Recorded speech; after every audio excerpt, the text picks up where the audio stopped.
রাজশাহীর বহুল আলোচিত হুন্ডি কারবারি মোখলেসুর রহমান মুকুলকে ৫ আটক করেছে কক্সবাজার সদর থানা পুলিশ। মুকুলকে আটকের বিষয়ে কক্সবাজার সদর মডেল থানার ওসি ইলিয়াস খান নিশ্চিত করেছেন।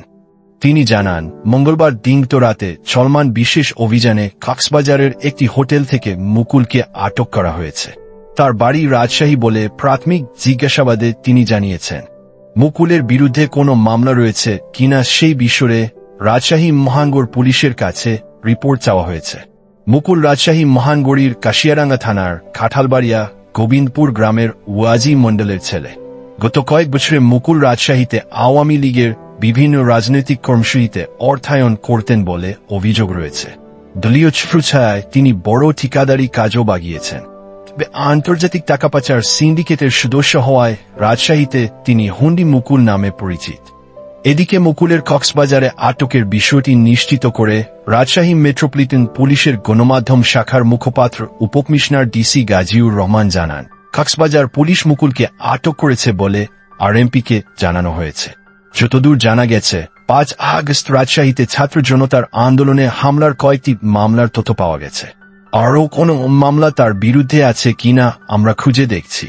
অন্যদিকে মোখলেসুর রহমান মুকুল ওরফে হুন্ডি মুকুলের আটকের বিষয়টি রাজশাহীতে জানাজানি হলে তোলপাড় শুরু হয়।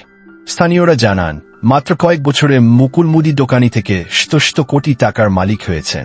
কালো টাকা সাদা করতে ঠিকাদারি ব্যবসার সঙ্গে যুক্ত হন। রাজশাহীর সাবেক মেয়র এইচ.এম. খায়রুজ্জামান লিটনের সঙ্গে সাক্ষাৎ গড়ে তোলেন। সিটি কর্পোরেশনের বড় কাজগুলো একসময় মুকুল করেছেন। তিনি রাজশাহীর পদ্মার অধিকাংশ বালুঘাট ইজারা নিয়ে একত্র বালু ব্যবসা করে কোটি টাকা কামিয়েছেন। এমনকি ৫ আগস্টের পরও মুকুল রাজশাহীর শেখপাড়া প্রেমতলী বালুঘাটি প্রায় ২০ কোটি টাকা ইজারা নিয়েছেন। গত বছর অধিকাংশ বালুঘাটি তার দখলে ছিল। জানা গেছে, মুকুল সীমান্তবর্তী এলাকার বাসিন্দা হওয়ায় কয়েক বছর ধরে ব্যাপকভাবে হুন্ডির কারবার চালিয়েছেন। এভাবে তিনি অবৈধভাবে অঢেল টাকার মালিক হন। কাশিয়ারাঙ্গা মোড়ে একটি বহুতল ভবন নির্মাণ করেন। নগরীর ভেতরে ও বাইরে এবং দেশের বাইরেও বিভিন্ন দেশে মুকুল বিপুল সম্পদ গড়ে তোলেন। এদিকে ৫ আগস্ট ছাত্র জনতার সফল বিপ্লবের পর মুকুল আত্মগোপন করেন। তবে এ সময়ে তিনি রাজশাহীতে বিএনপির প্রভাবশালী নেতাদের সঙ্গে সখ্য স্থাপন করতে সক্ষম হন। কাউকে দামি গাড়ি কিনে দিয়ে, কাউকে বিনা টাকায় বালুঘাটের শেয়ার দিয়ে, কাউকে বা নগদ টাকা দিয়ে নিজের সমর্থনে নেন। চলতি বছর মুকুলের বালুঘাটে রাজশাহীর গোদাগাড়ি এলাকার কয়েকজন বিএনপি নেতা শেয়ার নিয়েছেন। ফলে মুকুল একাধিক মামলার আসামি হলেও ঢাকা ও রাজশাহীতে নিরাপদেই অবস্থান করছিলেন। এই মুকুলের মতো লক্ষ মুকুল দেশের প্রতিটা এলাকায় লুকিয়ে আছে।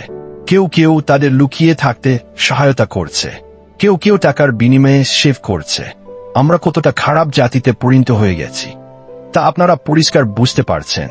যা হোক, এই মুকুলদের আপনারা আর সহায়তা না করে দেশ থেকে শয়তান দূর করেন।